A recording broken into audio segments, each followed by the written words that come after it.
വളരെ വ്യക്തമായിട്ട് വയനാട്ടിലെ കോൺഗ്രസ് നേതൃത്വം അതിന് അക്കമിട്ട് ഉത്തരം നൽകിയിട്ടുണ്ട്. അവർ പറഞ്ഞത് ഒരു സ്ഥലത്തിൻ്റെ പേരാണ്, അതൊരു വീട്ടുപേരല്ല.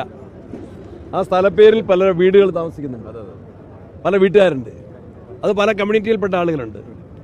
അവരെ ആ കാര്യം പഠിക്കാതെയാണ്, മനസ്സിലാക്കാതെയാണ് പ്രിയങ്ക ഗാന്ധിക്കെതിരെ അടിസ്ഥാനരഹിതമായ ആക്ഷേപം ഉന്നയിച്ചത്.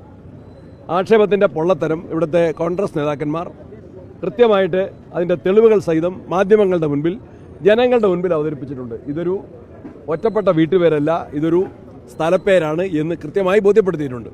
അത് ബോധ്യമാകുന്ന അടിസ്ഥാനത്തിൽ ഈ ആക്ഷേപം പിൻവലിച്ച് മാപ്പ് പറയണം എന്ന് ഞാൻ ആവശ്യപ്പെടുകയാണ്. തെരഞ്ഞെടുപ്പ് കമ്മീഷൻ നിഷ്പക്ഷമായിരിക്കണം. അതിൻ്റെ നിഷ്പക്ഷത ഇന്ന് ചോദ്യം ചെയ്യപ്പെട്ടിരിക്കുകയാണ്. ജനങ്ങളുടെ മുൻപിൽ ആ കാര്യങ്ങൾ ഇന്ന് തുറന്നു കാട്ടപ്പെട്ടിരിക്കുകയാണ്.